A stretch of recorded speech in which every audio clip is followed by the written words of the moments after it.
60 రోజుల్లో మీతో ఇంగ్లీష్ అద్భుతంగా మాట్లాడిస్తాం. వెంటనే కాల్ చేసి జాయిన్ అవ్వండి.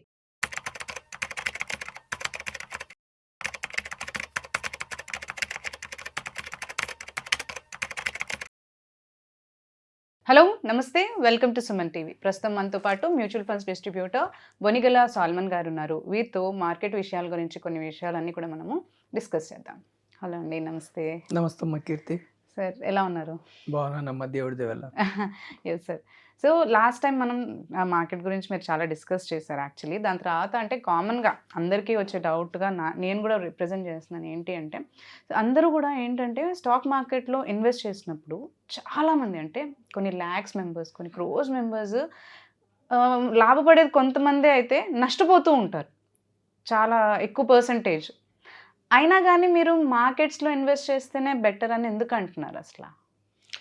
చూడండి అమ్మ కీర్తి గారు, ఇప్పుడు మనకి డేటా ఏం చెప్తుందంటే నష్టపోతున్న వారు ట్రేడింగ్ చేస్తున్నవారు, స్పెక్యులేషన్ చేస్తున్నవారు. ఓకే, అంటే 100 మంది ట్రేడింగ్ చేస్తే అంటే స్పెక్యులేషన్ చేస్తే 92 మంది నష్టపోతున్నారని సెబీ డేటా. సెబీ అంటే securities exchange board of India. మనం ఏం చెప్తున్నామంటే కామన్ మ్యాన్ ధనవంతుడు అవ్వాలంటే క్యాపిటల్ మార్కెట్స్ అనేది ఒక ఆయుధం, ఫైనాన్షియల్ మార్కెట్స్ అనేది ఒక ఆయుధం. ఎందుకు ఆయుధం అంటే ఇప్పుడు మీరు చూడండి, మీ చుట్టాలు ఎవరైనా ఉన్నారు, బంధువులు మంచి బిజినెస్ చేస్తున్నారు, మీరు వాళ్ళ బిజినెస్లో పార్ట్నర్షిప్ అడిగితే వాళ్ళు ఇవ్వచ్చు, మీకు ఇవ్వకపోవచ్చు. కరెక్ట్, అవును. అదే క్యాపిటల్ మార్కెట్స్లో మన భారతదేశంలోనే టాప్ మోస్ట్ ధనవంతులు నడిపే వ్యాపారాల్లో పబ్లిక్ కంపెనీస్లో ఒక కామన్ మ్యాన్ అందులో వ్యాపార భాగస్వామ్యం అవ్వచ్చు. టాప్ మోస్ట్ కంపెనీస్ అదానీ గారు కానీ, అంబానీ గారు కానీ, టాటా గారు కానీ, అజీం ప్రేమ్జీ కానీ, ఎవరైనా భారతదేశంలో దుర్భేద్యమైన అత్యంత ధనవంతులు నడిపే కంపెనీస్లో కామన్ మ్యాన్ అందులో పార్టిసిపేట్ అవ్వచ్చు. అవకాశం మనకి క్యాపిటల్ మార్కెట్స్ ఇస్తున్నాయి. అయితే 100కు 92 మంది నష్టపోతుంది ఎక్కడంటే ట్రేడింగ్లో, ఫ్యూచర్ అండ్ ఆప్షన్స్, ఇంట్రాడే. అందుకే మనం ప్రజల్ని ఏమి ఎడ్యుకేట్ చేస్తున్నామంటే ట్రేడింగ్ వద్దు. ట్రేడింగ్లో రిటైల్ ఇన్వెస్టర్స్, ఇండివిజువల్ ఇన్వెస్టర్స్ మనలాంటి వాళ్ళు డబ్బులన్నీ పోతున్నాయి. ట్రేడింగ్ ఫర్ ఇన్స్టిట్యూషన్ కంపెనీస్ కోసం, వాళ్ళు వాళ్ళ నష్టాలు తగ్గించుకోవడం కోసం, హెడ్జింగ్ కోసం వాడతారు. ట్రేడింగ్ వద్దు. తర్వాత సేవింగ్స్ కూడా, మీరు బ్యాంక్లో సేవింగ్స్ పెడితే ఇన్ఫ్లేషన్ కూడా రాదు కాబట్టి సేవింగ్స్ వద్దు, ట్రేడింగ్ వద్దు. మనం ఏం చెప్తున్నామంటే ఇన్వెస్ట్మెంట్ చేసుకోమంటున్నాం. అయితే మరి ఇన్వెస్ట్మెంట్ చేసుకుంటే స్టాక్స్ కొంటే డబ్బులు నష్టపోరా? స్టాక్స్ కొంటే కూడా నష్టపోతున్నారు. ఎందుకనంటే ఇప్పుడు 5,000 కంపెనీస్ ఉన్నాయి మన భారతదేశంలో.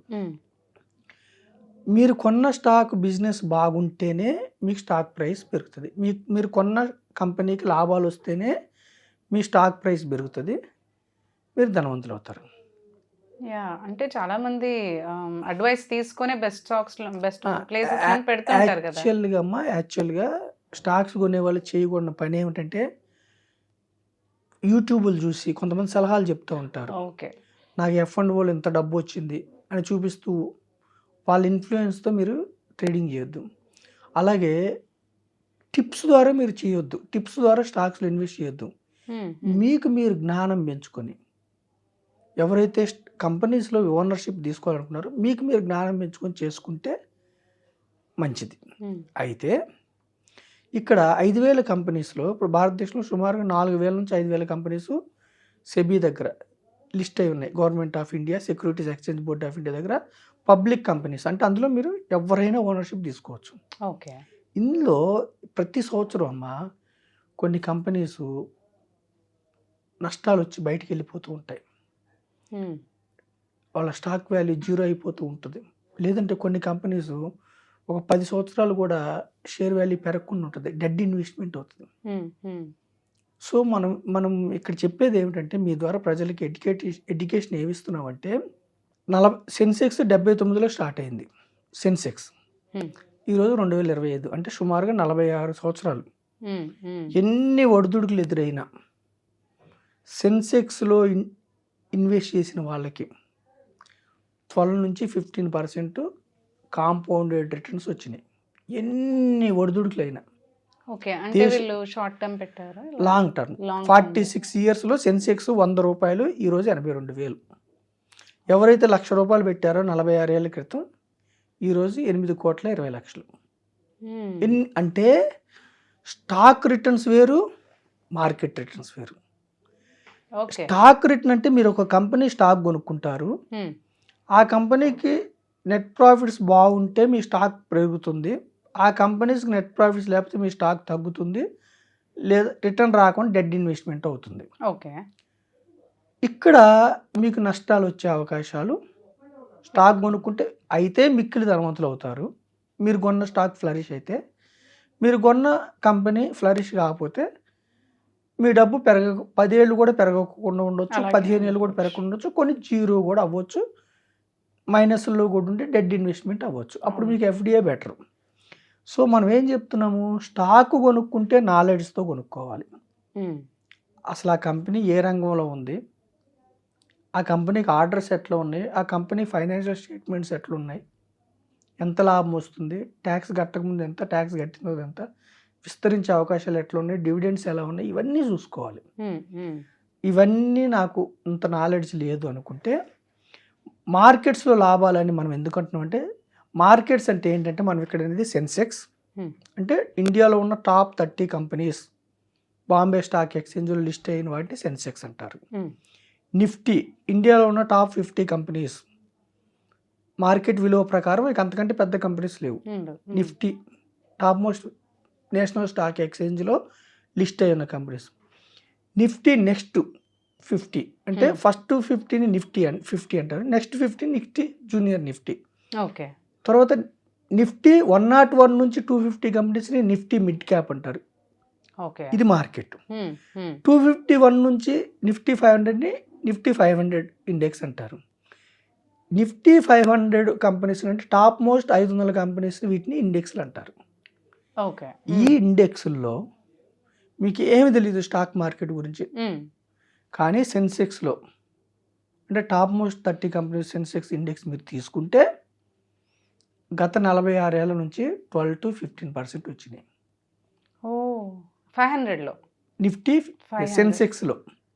సెన్సెక్స్లో మీరు తీసుకుంటే 12 to 15 అంటే సామాన్య మానవులకు అర్థం కాదు కాబట్టి ₹1,00,000 46 ఏళ్లలో 8,20,00,000 అయింది. 100 పాయింట్లు 82,000 అయింది. మధ్యలో డౌన్స్ లేవా? ఉంటాయి. లాంగ్ టర్మ్ ఎవరైతే 10 ఏళ్ళు పెట్టారో, మీరు ఏ కంపెనీ మంచిది ఏ కంపెనీ చెడ్డది ఏం ఆలోచించుకోకుండా ఓన్లీ సెన్సెక్స్లో పెడితే, సెన్సెక్స్లో టాప్ 30 కంపెనీస్ అన్నాం కదమ్మా, టాప్ 30 కంపెనీలు ఈ సంవత్సరం లేదన్న కంపెనీ మార్కెట్ విలువ తగ్గిందనుకో, అది బయటికి వెళ్ళిపోద్ది, సెన్సెక్స్లో కొత్త కంపెనీ వస్తుంది. అంటే సెన్సెక్స్ అప్పుడు మనం పెట్టిన స్టాక్స్ ఏమవుతాయి, ఆ కంపెనీ సెన్సెక్స్లో మనం పెట్టినప్పుడు ఏమైందంటే డబ్బులు ప్రతి స్టాక్కి ఒక పర్సంటేజ్ ఉంటుంది, వెయిటేజ్ అంటారు దాన్ని, ఆ వెయిటేజ్ ప్రకారం వెళ్ళిపోతూ ఉంటుంది ఇండెక్స్లో పెడితే. ఓకే. పాత కంపెనీలో బయటికి వెళ్ళినప్పుడు దాంట్లో తగ్గించేస్తారు, కొత్త కంపెనీ ఇన్వాల్వ్ అయినప్పుడు దాంట్లో వెళ్ళిపోతాయి డబ్బు, బ్యాలెన్స్ అవుతుందంట. అలాగే నిఫ్టీ 50 కూడా ఎన్ని ఒడిదుడుకులు వచ్చినా 96, 95లో స్టార్ట్ అయింది, 1000 పాయింట్లు, ఈరోజు 25,000. అంటే ఎవరైతే ₹1,00,000 పెట్టారో 95, 96లో, ఈరోజు 25 లక్షలు. అంటే టాప్ మోస్ట్ 50 కంపెనీస్ ఇండెక్స్. అంటే మార్కెట్ రిటర్న్స్ అనేది ఏంటంటే మనం సెన్సెక్స్ని, నిఫ్టీని, జూనియర్ నిఫ్టీని, నిఫ్టీ మిడ్ క్యాప్ని, నిఫ్టీ 500ని మనం ఇండెక్స్లు అంటాం. అంటే మార్కెట్స్లో ఎప్పుడు కూడా మార్కెట్స్ షార్ట్ పీరియడ్లో డౌన్ అవటం ఉంటుంది, పెరగటం ఉంటుంది, రెండు ఉంటాయి. కానీ లాంగర్ పీరియడ్లో ఎన్ని ఒడిదుడుకులు వచ్చినా 12 to 15% ఇన్ఫ్లేషన్ బీట్ చేసే రిటర్న్స్, ఎఫ్డీని బీట్ చేసే రిటర్న్స్, గోల్డ్ని బీట్ చేసే రిటర్న్స్, పీపీఎఫ్ని బీట్ చేసే రిటర్న్స్, సుకన్య సమృద్ధిని బీట్ చేసే రిటర్న్స్ స్టాక్ మార్కెట్లో వచ్చినాయి హిస్టారికల్గా. మనం ప్రజలకి ఏం చెప్తున్నామంటే ఇండివిజువల్ స్టాక్స్ గుడ్, ఎప్పుడు మీరు జ్ఞానంతో నాలెడ్జ్తో ఆ కంపెనీలో ఏదైనా ఫ్రాడ్ అయిందా మీరు ప్రేమ పెంచుకోకుండా అమ్మేసుకోవాలి. ఒక నాలెడ్జ్తో మీరు వెళ్తే ఇండివిజువల్ స్టాక్స్ గుడ్. ఇండివిజువల్ స్టాక్స్లో మీరు అన్నట్టుగా ఎంతోమంది, కొంతమంది లక్షలు పోగొట్టుకున్న వాళ్ళు ఉన్నారు, కొంతమంది కోట్లు పోగొట్టుకుని ఉన్నారు. ట్రేడింగ్లో అయితే చాలా 92% పీపుల్ పోగొట్టుకుంటున్నారని సెబీ ఇస్తుంది డేటా. ట్రేడింగ్ అసలు వద్దు. అంటే మోస్ట్ ఆఫ్ ది మెంబర్స్ ట్రేడింగే చేస్తున్నారంటారా? ట్రేడింగ్ షార్ట్ మనీ, క్విక్ మజా వస్తుంది వాళ్ళకి, అందుకని ట్రేడింగ్ ఎందుకు చేస్తారంటే, ట్రేడింగ్ అంటే ఏంటి, దానికి స్టాక్స్ కొనటం కాదు, కాంట్రాక్ట్స్ అవి. అందుకని ట్రేడింగ్ వద్దంటున్నాం మనం. మనం చెప్పే మాటలు రుచించకపోవచ్చు కానీ వద్దంటున్నాం. మనం ఏం చెప్తున్నాం అంటే మార్కెట్ రిటర్న్స్ ఎన్ని ఒడిదుడుకులు వచ్చినా కానీ మీరు గూగుల్లో కొట్టి చూడండి, Sensex returns since Inception, start అయినప్పుడు నుంచి సెన్సెక్స్ రిటర్న్స్ ఎంత, Nifty returns since Inception, Nifty 150, Nifty 500 returns కొట్టండి. అంటే ఎక్కువ ఆశ లేదు, ఎఫ్డి కంటే డబల్ వస్తే చాలు లాంగ్ రన్లో. వీటిలో మనం చెప్పినంత ముందు ఫైనాన్షియల్ ఇన్స్ట్రుమెంట్స్ అన్నిటికంటే బాగా వస్తే చాలు అనుకుంటే మార్కెట్ రిటర్న్స్ 10 to 12, 13% హాయిగా మార్కెట్స్లో వస్తున్నాయి. మార్కెట్స్ అంటే ఏం లేదమ్మా, ఎకానమీకి సూచిక. మన ఎకానమీ ఈ సంవత్సరం డల్ అయిందంటే మార్కెట్స్ డల్ అవుతాయి, మన ఎకానమీ ముందుకెళ్తుందంటే మార్కెట్స్ ముందుకెళ్తాయి. అంటే మీరు ఒక విధంగా దేశం ముందుకెళ్తుంటే మీరు ముందుకెళ్తారు మార్కెట్స్లో పెడితే. సింగిల్ కంపెనీ అంటే అది ఎకానమీ కాదు, ఆ ఒక్క కంపెనీ. ఇండెక్స్లో పెడితే మీరు ఎకానమీలో పెట్టినట్టు. ఎకానమీ ముందుకెళ్తే, దేశం ముందుకెళ్తే, జీడిపి ముందుకెళ్తే మీరు ముందుకెళ్తారు. సో నేను ప్రజల్ని ఏం కోరుకుంటే, market returns is different from stock returns. Stock రిటర్న్స్లో మీరు అయితే కోటీశ్వర్లు అవ్వచ్చు, లేకపోతే డెడ్ ఇన్వెస్ట్మెంట్ అయ్యి ఏం రాకపోవచ్చు. కానీ ఇండెక్స్ రిటర్న్స్లో దీర్ఘకాలంలో అంటే more than 7 years, more than 10 years ఉంటే, మోర్ దాన్ 10 years ఉంటే సెన్సెక్స్ నిఫ్టీలో నెగిటివ్ రిటర్న్స్ లేవు, పైగా 10 to 12% ఉన్నాయి. అయితే మనం ఏంటంటే పాస్ట్ రిటర్న్స్ చూపించి ఫ్యూచర్ కూడా ఎలా వస్తుందని అఫీషియల్గా చెప్పకూడదు. కానీ మీరు ప్రజలు అర్థం చేసుకోవాల్సింది ఏమిటంటే, మన దేశం 4th largest economy in the world. Next 30 to 50 yearsలో first largest economy in the world అవుతాం, ఫస్ట్ లార్జెస్ట్ ఎకానమీ అవుతాం. చైనా, అమెరికాని కూడా బిట్ చేస్తాం. సో ఇప్పుడు మనం చుట్టూ మన బంధువులందరూ ధనవంతులు ఉండి మనం పేదరికంలో ఉండకూడదు కదా. కరెక్ట్, అవునా కదా. నా అన్నయ్య ధనవంతుడు, నా అక్క నేను పేదరికం. అట్లా నా దేశం ధనవంతమైన దేశం అయినప్పుడు నేను పేదరికంలో ఎందుకు ఉండాలి?